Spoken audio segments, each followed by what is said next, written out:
So I'm glad to see the president is doing things on his own.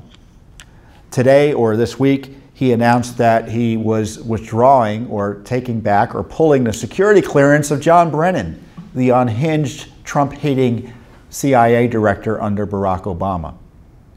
Now, John Brennan is part of the group that needs to be criminally investigated for abuses of office while at the CIA. Because he was part of this crowd that was targeting Trump as well for illicit reasons. And since he's been out of office, since he left the CIA, he's been attacking Trump in weird, threatening tweets. And I quoted a few. I have them here. Hold on a second. Someone was running, I think Hannity had the other night, some clips of him on MSNBC. It was even worse than I knew. Regularly calling the president a traitor and kind of crazy things like that. He referred to the president's term administration as a failing kakistocracy. Kakistocracy is essentially a regime headed by the worst of the worst. And this is the one tweet that I picked up on. When the full extent of your venality, moral turpitude, and political corruption becomes known, you will take your rightful place as a disgraced demagogue in the dustbin of history.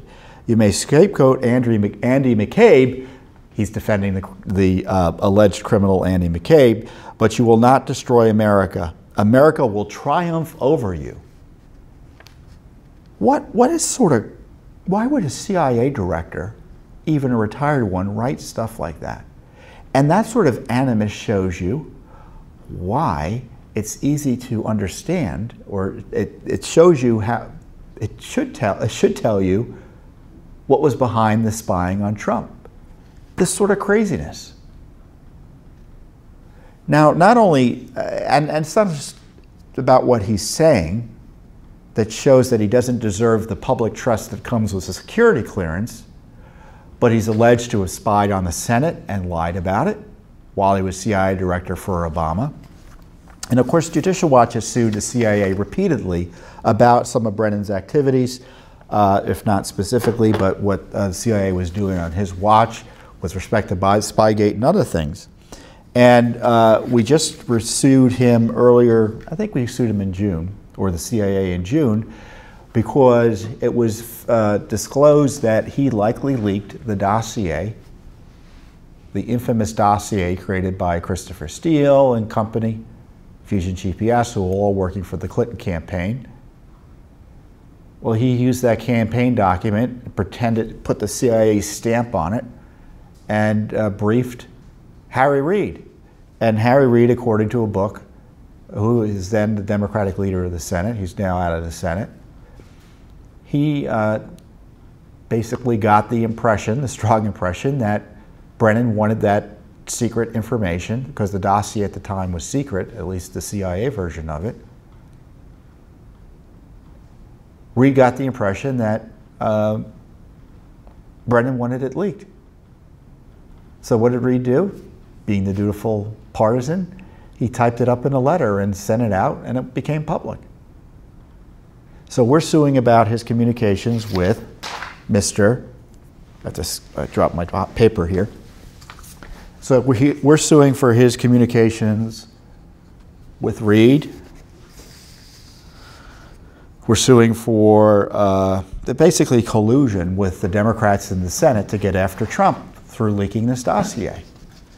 So I am so glad and proud that the president removed Brennan's security clearance. Chris Farrell talked about Brennan on Lou Dobbs just last night, and the president followed up with a tweet. Let me see if I have it here. An incredibly corrupted FBI and DOJ trying to steer the outcome of a presidential election. Brennan has gone off the deep end. He's disgraced and discredited himself. His conduct has been outrageous. Chris Farrell, Judicial Watch. And that's the president's tweet. So it's been busy. The president is paying attention to our work. I'm glad one politician in Washington is.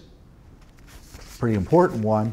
And more importantly, I know you're paying attention to our work. Now, the president also announced through the White House that he is considering removing the security clearance of Bruce Orr. I think he's the only one still working in the government. Sally Yates, Susan Rice, Peter Strzok. Yes, they fired Peter Strzok. Does he still have a security clearance? Looks like he might. Comey, people like that. Now let me tell you about the security clearance scam.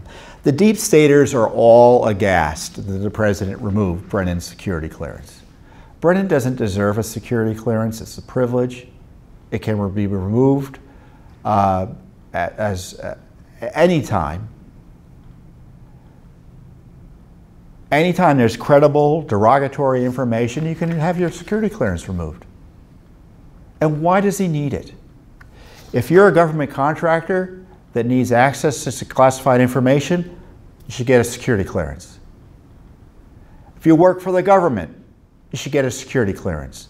But the idea that top-level government officials get to retain their security clearance as a courtesy is the definition of swamp corruption.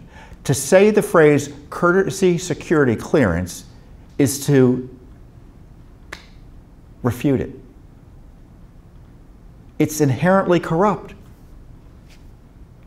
I tell you, he should, as a matter of course, say, you know what, you leave government, we may need you to keep your security clearance if you're a high-level government official in case we need to touch base with you about something specific for a month or two. Otherwise, it ends.